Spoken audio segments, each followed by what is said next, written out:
Assalamualaikum warahmatullahi wabarakatuh. Selamat siang semuanya. Semoga kita semua masih dalam keadaan sehat dan terbebas dari penyakit COVID-19 ini. Kali ini saya akan membahas materi tentang falasi dari ilmu logika. Pendahuluan. Logika mempelajari hukum-hukum, patokan-patokan, dan rumus-rumus berpikir. Psikologi juga membicarakan aktivitas berpikir, karena itu kita hendaklah berhati-hati melihat persimpangan dengan logika. Berpikir adalah aktivitas yang dilakukan oleh seluruh manusia. Suatu aktivitas yang berhubungan erat dengan kerja akal. Akal manusialah yang menjadi salah satu alat menyerap pengetahuan, menemukan, dan membedakan mana yang benar atau keliru. Lanjut, kita masuk ke pembahasan tentang pengertian falasi. Apa sih yang dimaksud dengan falasi? Kata falasi berasal dari kata falasia dari bahasa Yunani dan Latin yang berarti kesalahan berargumentasi. Yang dimaksud dengan kesalahan adalah pemikiran yang menyesatkan. Menyesatkan karena nampaknya benar, tetapi sebenarnya tidak. Tapi pengertian kesalahan juga dapat diterapkan pada setiap akal-akal budi yang tidak sah, karena sebenarnya kesalahan itu disebabkan tidak mematuhi hukum-hukum dan aturan-aturan pemikiran. Kesalahan dalam berpikir atau sesat pikir ialah kekeliruan penalaran yang disebabkan oleh pengambilan kesimpulan yang tidak sahih dengan melanggar ketentuan-ketentuan logika. Selanjutnya, faktor-faktor munculnya falasi dalam pemikiran. Ada beberapa hal yang mengakibatkan kesalahan berpikir, dan itu sering tidak disadari orang, baik orang yang berpikir sendiri maupun orang yang tidak mengikuti buah pikiran itu. Menurut Arif, ada sebab-sebab yang menyebabkan munculnya falasi itu. Antara lain, yang pertama, karena tidak menguasai teknik berpikir atau logika. Yang kedua, karena kurangnya sungguh-sungguh dalam menggunakan akal kecerdasan, kurang cermat mengadakan penelitian. Dan yang ketiga, karena kurang menguasai pengetahuan yang berhubungan dengan fakta-fakta, ini akibat dari pendidikan yang terlalu sedikit. Yang keempat, karena kurang menguasai bahasa dan penggunaannya. Banyak orang yang menganggap mudah berbahasa. Umumnya mereka kurang teliti terhadap susunan kalimat dan arti suatu kata, maka mereka membuat kesalahan berpikir. Yang kelima, karena kesengajaan untuk menyesatkan orang agar menurut kehendak, misalnya dalam reklame atau pidato-pidato propaganda. Oke, selanjutnya kita akan memasuki jenis-jenis falasi. Yang pertama ada red herring. Red herring adalah kesesatan logika yang mengalihkan perbincangan dari permasalahan utama. Kesesatan logika ini termasuk dalam kesesatan relevansi. Tidak seperti kesesatan manusia jerami yang mengubah pandangan lawan agar lebih mudah menyerangnya. Istilah ini berasal dari bahasa Inggris. Red herring merupakan taktik untuk mengalihkan perhatian. Menurut Oxford English Dictionary, red herring dapat disengaja maupun tidak disengaja. Contoh, misal kita lagi di sekolah. Saya rasa kita harus membuat penerimaan baru lebih ketat karena kami tidak ingin gaji kami berkurang. Walaupun alasannya digunakan untuk mendukung usulan dalam kalimat tersebut, alasan tersebut tidaklah relevan. Contoh lain yang saya temukan sendiri dari pribadi saya, ketika libur panjang semester, malam itu nongkrong dengan teman-teman sekitaran 4-5 orang di sebuah angkringan khas Jawa. Ketika ngumpul dan obrolan sudah dibuka oleh salah satu teman saya,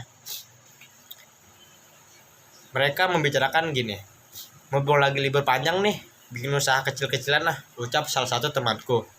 Halah, lo aja kerjanya cuma main HP, game online, rebahan terus, gimana mau buka usaha? Sahut salah satu teman saya lawan pembicaranya. Analisisnya pada falasi ini berbeda dengan strawman falasi. Kalau strawman falasi itu melintir omongan, sedangkan falasi ini red herring lebih kayak ngeles.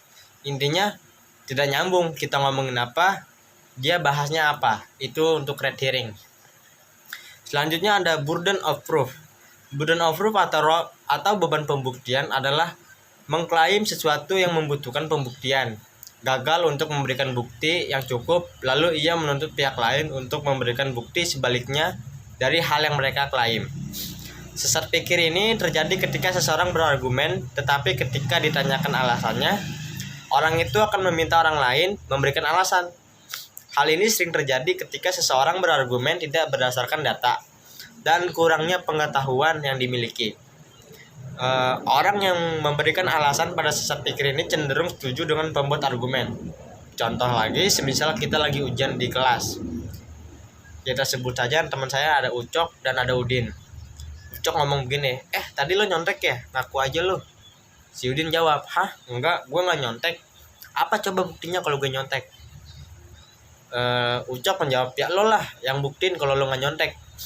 Nah, analisisnya gini. Ucok yang nuduh, Udin yang disuruh ngaku. Ini logika kacau. Ya karena kita yang harus membuktikan kalau tuduhan dia itu salah. Logika yang benar, seharusnya dia yang memberikan bukti sesuai tujuannya. Contoh, begini misalkan Ucok, lo nyontek kan, ngaku aja lo. Atau Udin begini, enggak kok, apa buktinya kalau gue nyontek? Lanjut Ucok jawab, tadi gue dikasih tahu Anto, mata lo ngelirik meja dia terus selama ujian. Nah, kalimat di atas secara logika benar walaupun tidak tahu tuduhannya benar atau tidak.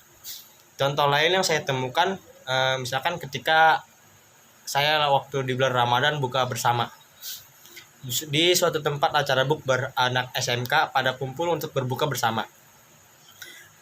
Pada saat makanan dan minuman sudah beres, lalu kami bersiap-siap untuk menunggu azan. Seiring waktu menunggu azan, dicampuri dengan hangatnya obrolan dengan teman, ada suara kentut yang datang entah dari mana suaranya. Lalu ada salah satu teman menuduh. Sebut saja teman saya Zami dan Asep. Zami, ada suara kentut. Marah gue banget. Siapa nih yang kentut? Lu ya Asep, ngaku aja lu. Kata Asep gini, gue gak kentut. Mana buktinya kalau gue kentut? Kata Zami gini, ngaku aja lu. Tadi gue dengar suara kentutnya dari lu datangnya. Asep lanjut, bukan gue yang kentut, beneran dah. Zami lanjut, parah lo gak ngaku. Orang kata Danang, temen samping Jami, lo yang kentut, bau-baunya juga sama kayak biasanya. Analisisnya begini. Perkara masalahnya sama seperti masalah di atas dengan kata menuduh. Oleh karena itu, kedua masalah ini bisa dikatakan sebagai beban pembuktian. Sebab yang nuduh gagal dalam memberikan bukti yang cukup. Hingga akhirnya mereka menuntut pihak lain untuk memberikan alasan atau pembuktian.